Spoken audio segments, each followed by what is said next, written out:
The man's name was Darius Kowalczyk, and he had been awake for 11 days. He knew this because the aliens counted. They announced it every cycle in the low-throwing frequency that passed through the hull of the ship and into the bones of anyone not wearing dampeners. 11 planetary rotations of the nearest habitable world. 11 announcements of how long a human being could be kept alive, stripped of sleep, before the biological machinery began to fail in interesting ways. The Veth Conclave had a word for this phase of extraction. Kowalczyk didn't know the word, but he knew the feeling. It was the feeling of your own mind becoming a place you no longer recognized. The cell was 7 feet by 9 feet by 8 feet. He'd measured it by lying down and standing up. The walls were some composite that hummed faintly. Not sound, not vibration, something in between that sat behind the eyes like a migraine that never arrived. There was no window, no furniture, nothing that could be used as a weapon or a comfort. There was a drain in the floor. He tried not to think about the drain. The door had opened 14 times. Not once had he broken. This was, far as the Veth Conclave was concerned, statistically impossible. Investigator Prime Sarav Ol watched the biological feed from the cell and felt something it could not immediately name. It had been a working member of the Congo's Directorate for 62 years. In that time, it had processed 419 sentient specimens from 31 different species. The average extraction time for a memory complex of the target category, location data, infrastructure maps, access sequences, was 9 hours and 40 minutes. The fastest had been an Orlith bureaucrat, 4 hours, 11 minutes before the creature's pain reflex architecture simply surrendered. The longest before Kowalczyk had been a Dreshani soldier. 73 hours. The human had been awake for 264 hours. Sarevol adjusted the dampeners on its secondary sensory cluster and reviewed what it knew.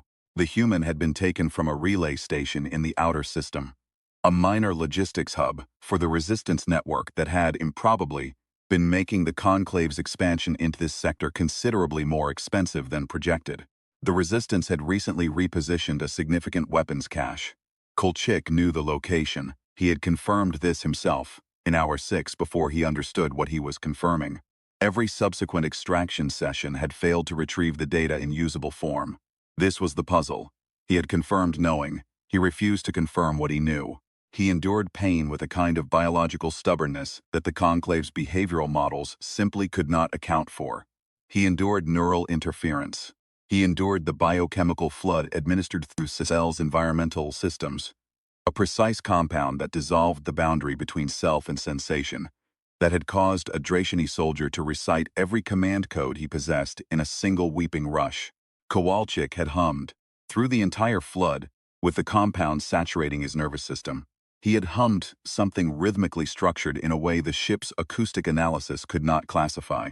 He had hummed until the flood receded, and then he had said, in a voice that sounded more amused than broken, "My grandfather used to drink worse than that." Sarav Ol summoned its 2 operational associates, Investigator 2nd Maev 3 and Specialist Orthu, who handled the neural synchrony apparatus, arrived within the cycle.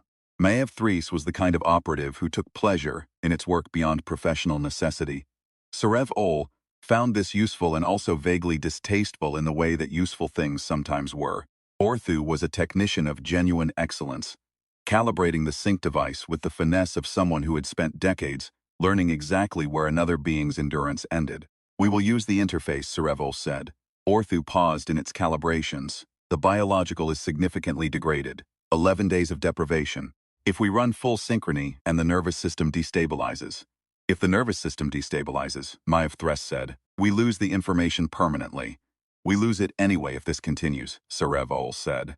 "The human is metabolizing its own tissue. Another 8 to 10 days and the memory complex will begin to fragment." It looked at the feed. Kowalczyk was sitting cross-legged on the floor of the cell, eyes open, lips moving faintly. "Prepare the interface. Full-depth synchrony. We will find the location data in his memory complex directly, without his cooperation." Orthu said nothing. It began its preparations. They came for Kowalczyk at what he had been thinking of as evening. Though there was no evening here, no sun to measure by, only the subtle modulation in the hum that he'd learned to read the way you learn to read an unfamiliar road. 2 of the thin ones, the workers, and then the big one. The one with the secondary sensory cluster that fanned out from the upper thorax like a crown of pale antennae. That was the boss. He'd noticed the hierarchy early. The boss was the one who watched, who assessed, who sent the others to deliver the pain, and watched with those flat, dark eyes that gave nothing back and asked for nothing back except the information. Always the information, always the coordinates of the cache at Vanson's point. And the second one, the one with the Predator's economy of movement. That one took a particular interest that was less professional and more personal. Kowalczyk had been in enough bad rooms, with enough bad people to know the difference. They strapped him to the apparatus in a chamber adjacent to his cell. The interface was a chair, or a thing that functioned as a chair, with a crown of filament work that descended over the skull and seated itself against the temples and base of the skull, with a pressure that wasn't quite pain. Not yet. This will be the last session, the boss said, through the translator node embedded in the wall. Its voice, translated, had no particular tone. It was the voice of paperwork being completed. We will access the memory directly. You will not need to participate. Great, Kowalczyk said. His voice was raw. He'd done the calculations. He'd lost maybe 12 pounds, possibly 15. His hands had a tremor that hadn't been there before. I've been wanting a nap. Maev Threst tightened the restraints past the point of necessity. Kowalczyk noticed but didn't react. Reacting was a resource he'd been husbanding. He'd had 11 days to think. He'd spent the first 2 days being afraid. That was honest. There was no other word for it. Fear with a biological thoroughness he hadn't known he was capable of. Then the fear had passed through something and come out the other side as a kind of furious clarity. He knew what they wanted. He knew what would happen to the people at Vanson's point if they got it. He knew what would happen to him regardless. These were the parameters of the situation, and they were not negotiable, and so there was no point in spending further energy on them. What he could still control was the rate at which they got what they wanted. That was all, just the rate. He was not special. He was not a hero in any meaningful sense of the word. He had been a logistics coordinator, good with numbers and routing problems, moderately brave, not particularly strong.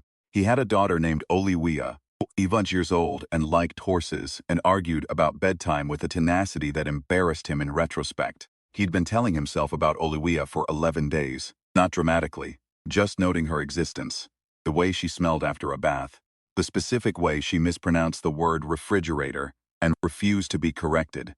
He didn't know if the people at Vanson's point were still there. He didn't know if 11 days was enough. He didn't know if his body would hold together long enough for it to matter. What he knew was that the rate was still in his control. He let his eyes close as the interface crown activated. Sarev Ol monitored the synchrony feed from the secondary station. Full-depth interface was not a precise tool.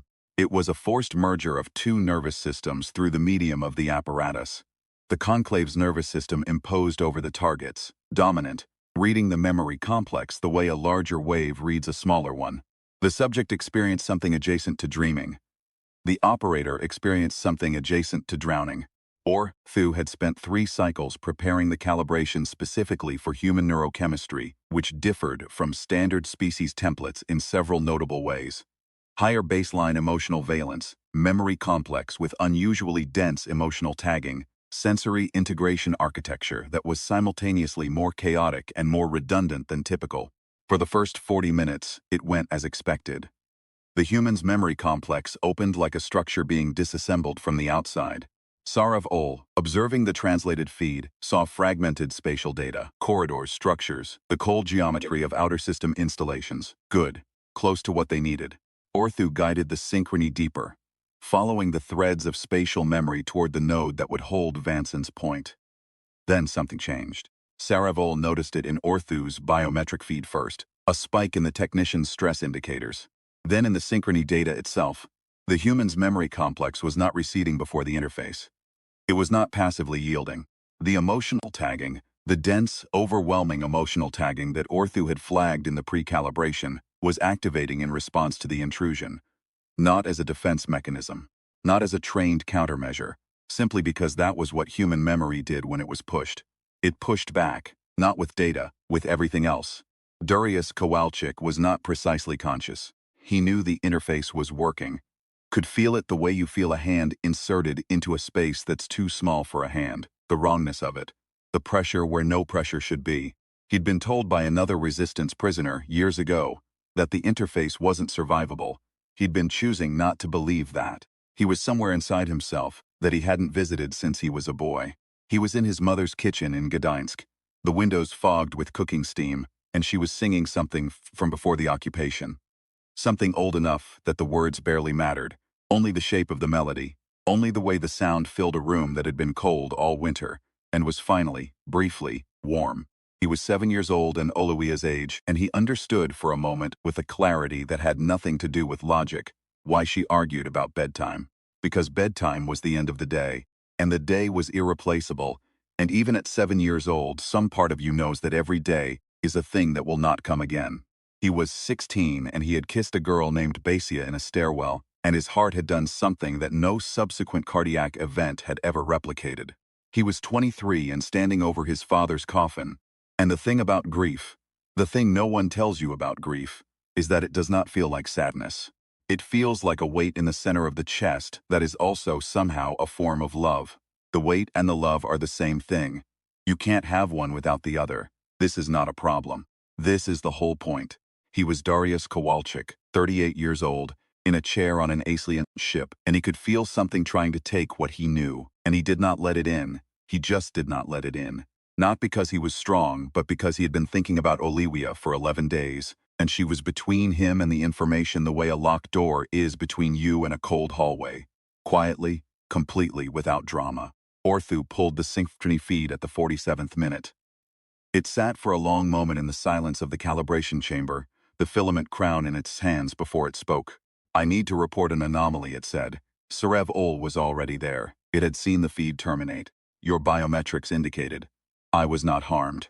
Orthu set the crown down on the calibration surface with unusual care, as if it were something that had changed what it was. The human's memory complex did not yield the target data. The emotional tagging architecture activated on intrusion, and I was unable to isolate the spatial memory nodes without full immersion in the associative complex. A pause. I terminated the session before full immersion. Why? Orthu considered the question for longer than Sarev Ol expected. Because full immersion would have required me to process the entirety of the associative complex as experience data. The human's emotional architecture is. Another pause, longer. It is not structured the way our models indicate. The grief memory tagging is not a weakness in the complex. It is load-bearing. The spatial data and the emotional data are not separate systems. They are the same system. Maiev Threes, from the doorway, said, "We increase the interface intensity. Force the separation." "If we force the separation," Orthu said, "we will destroy the spatial data, along with the emotional architecture. The two cannot be surgically divided." Silence. Sarev looked at the secondary feed. Kowalczyk had been returned to his cell. He was lying on the floor with his arms across his chest in what the behavioral models identified as a resting position. But his eyes were open, and his lips were moving in the barely audible rhythmic pattern that the acoustic analysis had never been able to classify. "What is he doing?" Maiev Thrace said, not really asking. "Humming," Sarev Ol said. "He is humming." They did not attempt the interface again that cycle. Kowalczyk lay on the floor of his cell and inventoried the damage. The tremor in his hands was worse. His vision had developed a peripheral shimmer that he suspected was nutritional. His ribs, through the skin, felt like a question he didn't want to answer. He was tired in a way that had passed through the body and become something structural, something in the architecture of him. He had felt them in his head. That was the only way he had for it. Felt them moving through the rooms of himself like people who had broken into a house they didn't understand. Opening doors, looking for a specific object, finding instead all the furniture of an entire life. And he had felt them stop. He had felt them recoil. Not from pain, not from any active defense, just from the sheer weight of what a human life accumulates.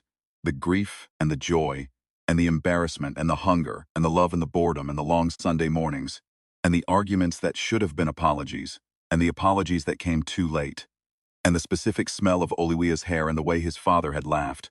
Once at something Darius had said. A real laugh that he'd never heard before or after. 40 years of living. They'd come in looking for a set of coordinates, and they'd found a continent. He laughed. It hurt his ribs. He didn't stop. On the 14th day, Sarev Ol made a decision that it documented carefully in its official log as a standard interrogation protocol modification, because it did not want the actual decision to be visible to the directorate. The actual decision was this. It wanted to understand. It had been in this work for 62 years. It had processed 419 specimens. Not once had it wanted to understand a specimen. Substance had information. You extracted the information. This was the transaction, and it was complete when the information was yours. But the human had been in this ship for 14 days, and the information was not theirs. And the human was still, improbably, breathing, and Orthu had refused a second interface session, on grounds that it had logged as technical, but which Sarav suspected were something else entirely. And Maiev Thrace had taken to watching the cell feed with an expression Sarav had never seen on its face before. Not hunger, not patience, but something closer to unease. Sarav went to the cell itself. It sat across from Kowalczyk on the floor. It had brought no implements. It had not informed the directorate of this visit. It looked at the human, wasted now and genuinely fragile, the tremors visible even at rest, and it said through its own personal translator node, "Why?" Kowalczyk looked at it for a long time. His eyes, Sarav noticed, were very light in color. An unusual arrangement of the visual organs, bilateral, forward-facing in the way of predator species, but producing an expression that was not predatory. "Why what?" Kowalczyk said. "Why continue? You will not survive significantly longer. The information you protect will be retrieved by other means if not from you. The outcome does not change." "Why?" Kowalczyk was quiet. Sarav had learned to read his silences over 14 days. There were several distinct kinds. This one was the kind that preceded something true. "You know what I keep thinking about," Kowalczyk said. "My daughter argues about bedtime. Every night, or she did before all this, every single night. And I used to get frustrated with her, you know, because I was tired and I wanted the day to be done. But she didn't want it to be done. She wanted more of it." He paused. "I used to think that was stubbornness. Now I think it was. I think she understood something I didn't. Every day is the only one of itself there's ever going to be. This does not answer why you protect the cache location." "Yeah, it does," Kowalczyk said. "It's the same thing." Sarav sat with this for a long time. Outside the ship against the dark, the stars maintained their absolute positions and expressed nothing. The ship's systems hummed their 62-year hum. Somewhere in the vessel, Orthu was recalibrating equipment it would not be asked to use again, and Maiev Thrace was watching a feed of a cell that now held only the marks left by a human body on a composite floor. "There are people there," Sarav said finally. "At the location." "I don't know," Kowalczyk said. "Maybe. Probably not anymore. 14 days, people move." He looked at his hands. The tremor was visible. That's the thing about delay. Every day you hold something, the thing you're holding loses some of its value. The coordinates get stale. The people get out. He looked up. That's all it was. Just delay. "I was never going to not tell you. I was just going to be slow about it." Sarav understood. It understood in the way that the interface had failed to force understanding. Not as extracted data, but as something that arrived whole and changed the shape of what surrounded it. The human had not been protecting a location. The human had been buying time, with his own body, with 14 days of deprivation and pain, used as currency, spent deliberately on a single purchase. Enough days for the people at Vanson's Point to become people somewhere else. It was not heroism in any sense the Conclave's behavioral models contained. It was something more like arithmetic, a simple brutal calculation. I have this much time. What is it worth? What can I buy with it? 38 years old, a logistics coordinator good with numbers. What happened next was not, strictly speaking, authorized. Sarav had been in this work for 62 years, and it had never once done anything unauthorized. It had the record to prove this. And yet it sat in the cell with the human for a long time after the conversation ended. And it made a series of calculations of its own. And at the end of those calculations, it did something that it would spend the next portion of its career carefully not documenting. It accessed the ship's communication array. The message it sent was brief and used a frequency the directorate monitored, but did not prioritize. The message said, "Resistance, medical extraction, cell block 7, vessel designation 4th Ren, window of approximately 40 hours before standard transfer protocol." It did not sign the message. It returned to the investigator's deck. It logged the cell visit as a standard behavioral observation. It did not log the message. Later, much later, Sarav would try to explain this to itself and fail. The closest it could come was the memory of the interface feed. The human's grief and love architecture, load-bearing, the grief and the love the same thing, indivisible. The human had done arithmetic with his own body because the arithmetic was obvious and the alternative was unthinkable. Sarav had done arithmetic with 62 years of career because the arithmetic was obvious and the alternative was something it found it could not do. Not because it was good. It was not certain it was good. But because it had been close enough to the human's memory complex to understand, however briefly, what it felt like to be a thing that did not want the day to end. The resistance team came in through a maintenance duct 17 hours later. There were 4 of them, which was more than Kowalczyk had expected, though he hadn't let himself expect anything, as a rule, because expectation was a resource, and resources were finite. He heard them before he saw them, a series of sounds that were wrong for the ship's ambient pattern, too purposeful, too specific. Then the cell door cycled in a way that was different from the 14 previous times. Quieter, more deliberate, done by someone who knew which sequences to suppress. The woman who came through first was named Daisy. He didn't know this yet. He would learn it later, in the medical bay of a resistance fast mover, with an IV line in his arm, and the particular specific unreality of gravity that belongs to your own body rather than someone else's machinery. She was compact and methodical, and she looked at him the way a mechanic looks at an engine that's been running without oil, not with pity, with professional assessment. "Kowalczyk," she said. Not a question. "Yeah," he said. He was still on the floor. Getting up seemed like a project. "Can you walk?" "Probably." Eventually, she helped him up. She was stronger than she looked, which in his experience was true of everyone who was worth anything. He stood, and the room tilted, and he found the wall with one hand and stood there while his legs remembered what they were for. "We have a window," Adaze said, "not a big one." "Okay," he said. His voice still didn't sound like his voice. He thought it would come back. He thought most things would come back, given time and food, and Oliwia arguing about bedtime. He thought about that specific future with the same deliberate attention he'd been paying it for 14 days. Not as a certainty, not as something earned, but as a direction. A bearing. The thing you keep pointing at when the compass is the only equipment you still have. He moved toward the door, his legs held.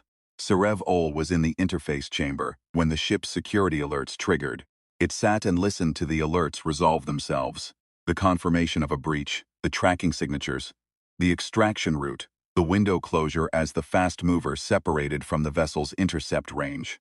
Maev Threes arrived at the chamber door with the expression of someone who has correctly suspected a thing for a long time and takes no pleasure in the confirmation. "You sent the message," Maev Threes said. "Document what you can prove," Sarev Ol said. "The message logs are standard encrypted. You are welcome to file a complaint with the Directorate." "Why?" Maev Threes said. Its voice had something in it that was not anger. Something that was, Sarev Ol thought, closer to the question the human had been asked. Why? The real why, underneath the procedural one. Sarev Ol looked at the interface crown on the calibration surface, where Orthu had left it. He was a logistics coordinator, Sarev Ol said. Good with numbers. He ran a delay operation with his own body as the only available resource. A pause. The cache at Vanson's Point had been emptied for 9 days before we took him. He knew that when we took him, he held the location anyway. Maev Threes was quiet.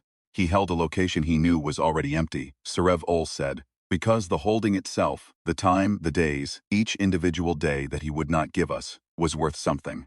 Not the information. Just the delay, just the time. That is not rational. No, Sarev Ol agreed. It is not rational. It is something else.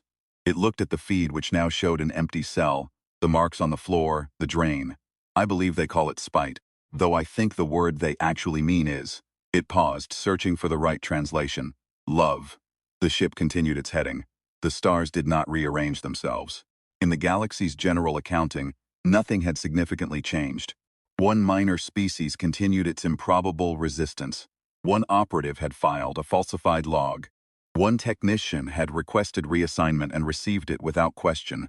One predator species prisoner had been extracted from a cell that should have held him until he stopped mattering.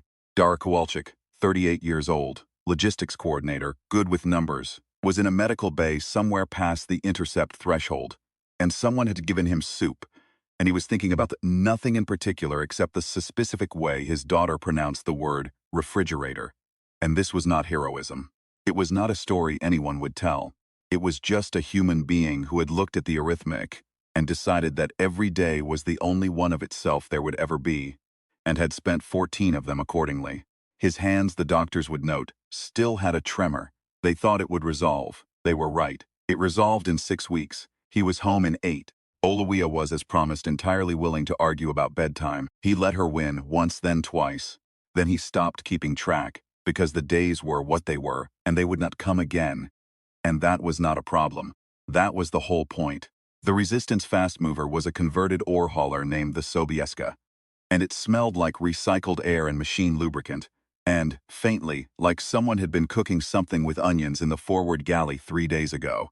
Kowalczyk had never loved a smell more in his life. He was in the medical bay, which was really just a converted equipment locker, with 2 fold-out cots and a triage kit that looked like it had seen genuine use, with the IV line running, and a Daisy sitting across from him on the second cot, watching his vitals on a tablet, the way you watch something that might still go wrong.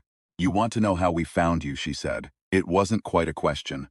"I figured I'd ask when I had more capacity for the answer," Kowalczyk said. "We got a signal." She set the tablet down.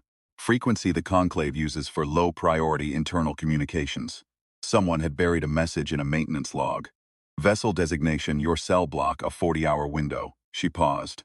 It wasn't resistant cipher. It was just plain language. Like whoever sent it didn't particularly care if we received it, but wanted to make sure we could understand it if we did. Kowalczyk thought about the boss. The one with the sensory cluster. The one who had sat on the floor for across from him in his own cell, without implements, without the second operative, just the translator node, and what Kowalczyk had come to recognize as genuine curiosity. "Huh," he said. "Do you know who it was?" "I know what it was," he said. "Whether that's the same thing, I'm not sure." He looked at the IV line. The fluid was clear and ran steadily and represented, at that moment, the most straightforward thing in his experience. "I think it's possible that it came to understand something it wasn't supposed to understand. And then it did the arithmetic." Adiaz looked at him for a moment. "The arithmetic." "Yeah." He closed his eyes. "I'll explain when I have more capacity." He slept for 19 hours. Later. Much later, when he was back on a station with gravity that behaved consistently, and food that came in recognizable forms, and Oluwia had been notified that her father was not dead. Kowalczyk sat in a debriefing room and answered questions for 6 hours straight. The debrief team was thorough. They wanted the cell dimensions, 7 by 9 by 8. They wanted the session count, 4 door openings, 7 active interrogations, 1 interface attempt. They wanted the compound, the biochemical flood, described in as much physiological detail as he could manage, which was considerable, because he'd had 11 days in a cell to catalog his own nervous system. They were very interested in the interface. "Walk us through the experience as precisely as you can," said the analyst across from him. She was young and serious and took notes with a focus that reminded him of Oliwia doing homework. Kowalczyk thought about it. "You know what it felt like? It felt like someone breaking into your house, coming in through every door at once. They weren't hostile, exactly. They were professional, looking for something specific. But the house had 40 years of furniture in it." He paused.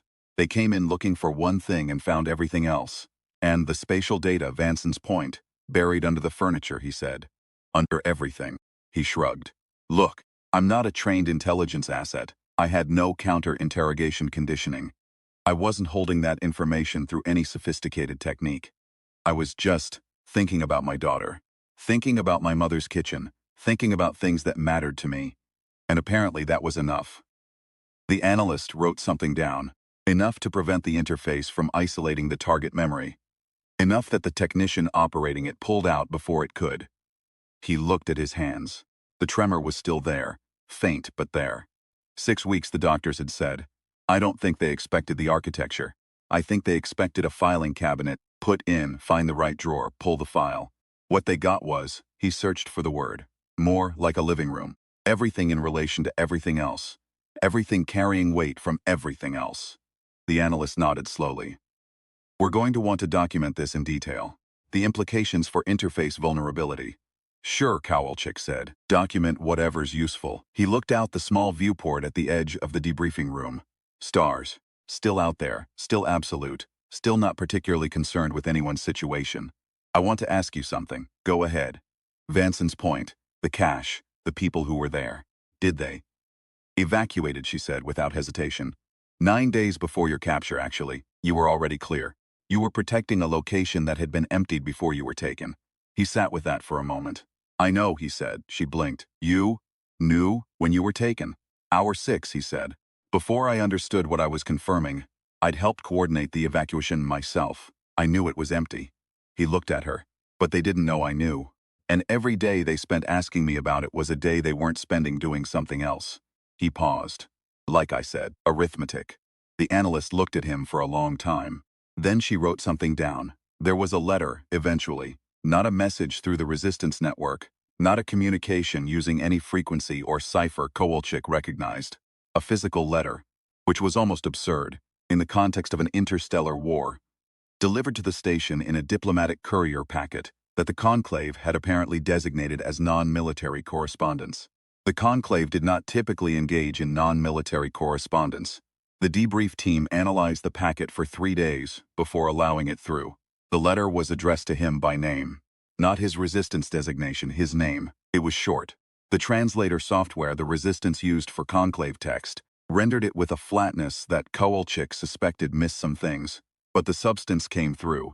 It said, "I have reviewed the record of your time aboard Vessel 4 Thren, and I have concluded that the record is incomplete in ways that are difficult to repair. The official account indicates that the human asset was transferred before information could be extracted. The official account does not record a cell visit on the 14th day. The official account does not record a message sent from the communications array. These omissions are deliberate. I am writing to inform you that I understand the arithmetic you described. I calculated it myself. This is, apparently, something that can happen to an individual of any species, given sufficient proximity to a human memory complex. The cache at Vanson's Point was empty when we took you. You knew this. You held the location for 14 days regardless. I have spent a significant portion of my career since your extraction attempting to file this fact in an appropriate cognitive location, and I have not succeeded. There does not appear to be an appropriate cognitive location for it. It keeps refusing to stay filed. This is, I am told, a uniquely human problem. I am told wrong. Sarev Ol, formerly, Investigator Prime, Extraction Directorate currently, on administrative leave, pending a disciplinary review for unauthorized communication. Kowalczyk read the letter twice. Then he folded it and put it in his chest pocket. Then he sat for a while and looked at the stars. He thought about his father's laugh, the one time. He thought about his mother's kitchen, and the song that didn't need words. He thought about Basia in the stairwell, and the specific indescribable cardiac event of being 16. He thought about Olawia, who at this moment was probably arguing about bedtime with the same focused tenacity she brought to every negotiation, who had an understanding of the irreplaceability of days that embarrassed him, that he suspected she'd had since birth, and that he was only now beginning to catch up to. He thought, 40 years of furniture. Coming in looking for one thing and finding everything else, he thought. It keeps refusing to stay filed. He took the letter out and read it one more time, and then folded it very carefully and put it back. In the morning, he would go back to the logistics work. Routing problems, supply chains, the arithmetic of resistance. Because that was what he was good at, and the work needed doing. And every day was the only one of itself there was ever going to be. But for now he sat and looked at the stars and thought about an alien he would never meet again, who had done its arithmetic the way he had done his, looking at what it had, calculating what it was worth, and spending it on the one purchase that seemed, in the end, obvious. The stars expressed nothing, they never did, but the room was warm, and there was gravity, and somewhere past the intercept threshold a logistics coordinator was on administrative leave for reasons the directorate would never quite successfully file. And somewhere closer a 7-year-old was refusing to let the day end. And in both cases this was not a problem. In both cases this was stubbornly, irreducibly the whole point.